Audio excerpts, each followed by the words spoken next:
un côté affectif qui venait, des mecs voilà, comme Thierry, des mecs comme Clément et autres. Sinon, après, ça reste quand même un métier. Donc, à partir du moment où c'est un métier, le joueur a une valeur marchande, donc tu arrives à négocier.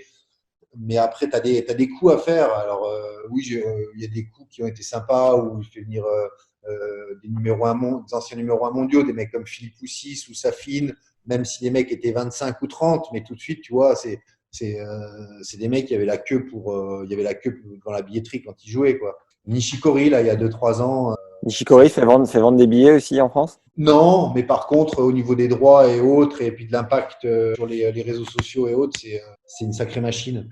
Parce que derrière, Euh, vous avez la télé japonaise qui vous Oui, achète des oui, billets. voilà. Et puis après, les fans qui suivent aussi sur les réseaux, les partages et autres, qui est aussi une façon de compter une notoriété qui a beaucoup de sens pour les événements de plus en plus maintenant avec le digital. Après, voilà. Après, il y a une fois où je me rappelle, on avait réussi juste avant l'Australian Open à signer Wawrinka. Yes, Parce très qu'il bon ça. avait, il a bien joué la fin de l'année et on l'avait signé juste avant l'Australian Open et il s'était envoyé l'Australian Open. Donc on l'avait signé, il était 25e mondial et après bah, il s'est retrouvé 5 quoi. Et Donc ça c'est. son minimum garanti n'avait pas flambé entre-temps? Parce que tu es le premier directeur de tournoi qu'on a sur le podcast. Est-ce que tu peux nous expliquer un peu comment fonctionnent les minimums garantis, comment vous le gérez à votre échelle, tout ça? Il y a plein de paramètres qui interviennent. Ils sont tellement nombreux. Moi, comment je fonctionne, c'est que je fonctionne avec, en fonction des périodes, parce que plus on signe tôt, plus il y a peut-être une notion de risque. Donc, ça dépend aussi par moment d'un besoin de communication. Quand on avait repris la date là, il y a 5 ans, on avait besoin de beaucoup communiquer. Et donc, on a dû signer des joueurs plus tôt. Donc, on a été obligé de prendre un peu plus de risques pour pouvoir les annoncer lors de la conférence et relancer la machine parce que tout le monde pensait que le tournoi était vendu. Bref, donc ça dépend un petit peu des contextes. Mais il y a toujours, moi, comment je fonctionne, il y a toujours un fixe Ouais. qui correspond, j'ai envie de dire, à un classement, un instant T et une notoriété de joueur. Parce que ce qu'il y a, c'est que, alors je suis pas cruel, mais c'est un fait. Tu as Davydenko ou par exemple, prends des joueurs qui ont été 3, 4, 5 mondiaux. Tu prends Davydenko, Wawrinka ou mon fils. En termes de niveau de jeu, bon, ben, c'est top les trois. En termes de ranking, c'est top les trois. Mais par contre, Davydenko, je ne sais pas s'il vend beaucoup de billets, même s'il est quatrième mondial. Ouais. Par contre, un mec comme Safin, quand il était 35, quand il est venu, il y avait 150 mètres de queue devant la billetterie.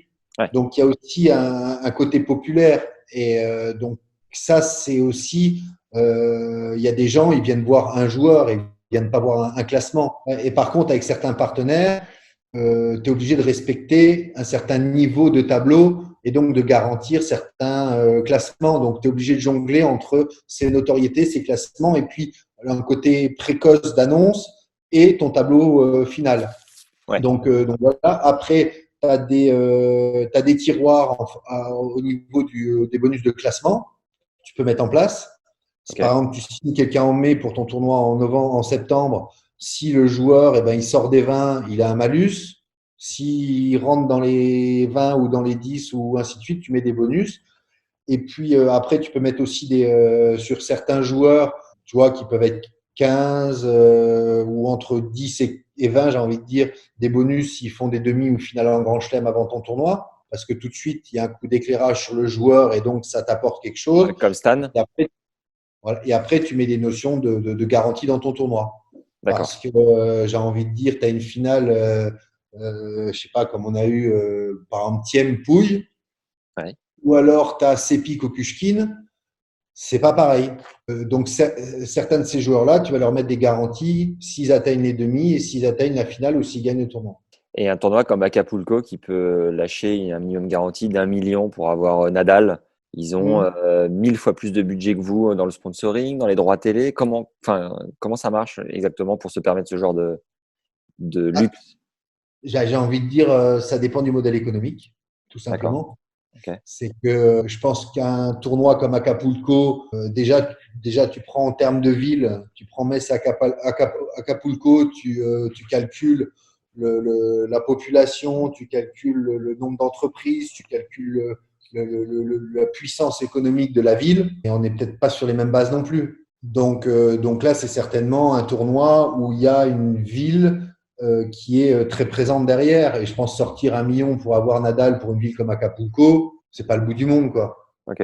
On a lancé notre 3e masterclass avec le prépa mental Jean-Philippe Vaillant cette fois-ci, qui a coaché 13 joueurs et joueuses dans le top 100. On voit ensemble comment se mettre dans le bon état d'esprit sur un cours, en match et dans les mauvais jours. Tu as le lien juste en dessous pour y accéder. Si tu veux recevoir un nouveau cours tous les 15 jours d'1 heure environ, inscris-toi, on a une formule d'abonnement.